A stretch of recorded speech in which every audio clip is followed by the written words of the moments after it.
kulan casho ah oo isugu yimaadeen waxgaradka ganacsatada dhalinyarada ka tirsan beesha Mudulood ee ku nool waddanka South Africa gaar ahaan gobolka Western Cape ayaa habeenkii xalay ahaa waxa uu ka dhacay magaalada Cape Town ee waddanka South Africa.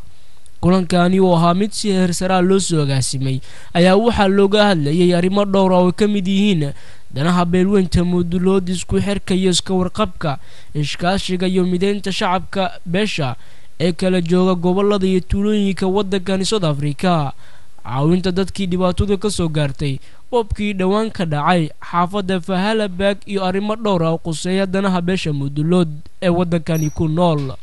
kulanka oo qaatay muddo saacada oo arrimaha qaar lagu falanqeynayay ay isku mari waayeen ka soo qaybgalayaashii kulanka ayaa ugu dambeyn waxaa lagu gaaray xal kama dambaysa ayadoo kadibna la sameeyay guddi 8 xubnood ka kooban oo arrimaha ka shaqeeya isla markaana gudoomiye loogu doortay Cumar Faray Muuse halka gudoomiye ku xigeenna loogu magacaabay Xasan Deelal. ugu dambeyn waxaa saxaafadda la hadlay markii uu kulanku soo gabagaboway ugaaska beesha Mudulood ugaas Abubakar ugaas Gacal.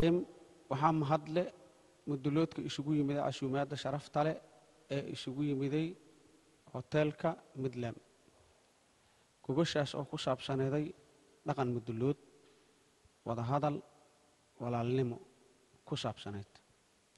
waxaa ka soo qayb galay gogoshaas culamaa u diinka aqyaarunaska odayaasha dhaqanka ururada dhalinyarada jikooyinka duubabka.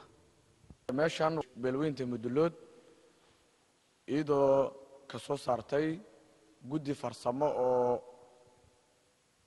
raadinayso isku keenta Mudulood haddana ka bacdi inay raadisay rabto Soomaali weyn. saas daraadeed anigoo ku hadlayo guddiga la magacaabay afhayeenka hore ah waxaan u sheegayaa in aan raadinayno aan u baahannahay Soomaali weyn Mudulood iyo Soomaalida ku dhaqan gobolka dhan inaan isku keenno midnimadeena aan ka shaqeyno aan isku dayayna insha Allah hadii Ilaahay. Bismillahir Rahmanir Rahim. anigoo ku hadlayo magaca beesha Mudulood waxa halkan iskugu imaaday boqolaal ka tirsan beesha Mudulood iyadoo ay ka tashanayaan aayaha dadka. waxaa sharaf weyn noo caawin aan ka soo qayb galno xaflad weyn oo aad iyo aad u ballaaran oo ay soo qabanqaabiyeen jaaliyadda Mudulood ee ku nool Western Cape Town insha Allah ta'ala.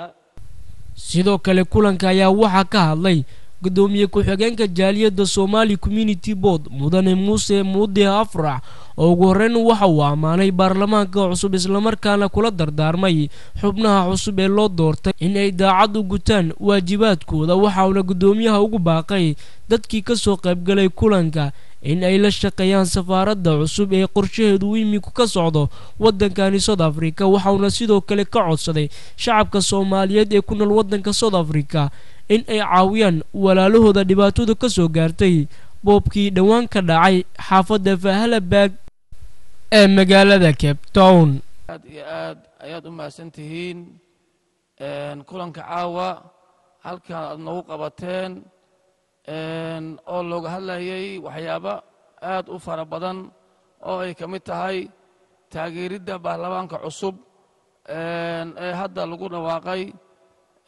oo ay ka mid tahay midnimada ummadda Soomaaliyeed oo ay ka mid tahay sidii dib u dejin loogu sameyn lahay ummadda Soomaaliyeed. Bismillahir Rahmanir Rahim. waxaa sharaf weyn inoo ah odayaasha iyo uqaasha iyo indeergaradka iyo waxgaradka beesha Mudulood haddii aan nahay waxaan meeshaan uga hambalyeynaa baarlamaanka cusub maanta ay yeelatay dawladda Soomaaliyeed iyadoo ka gudubtay marxaladihii ku meel gaarka. Cabdillaahi Qorshe, telefishinka qaranka Soomaaliya, waddanka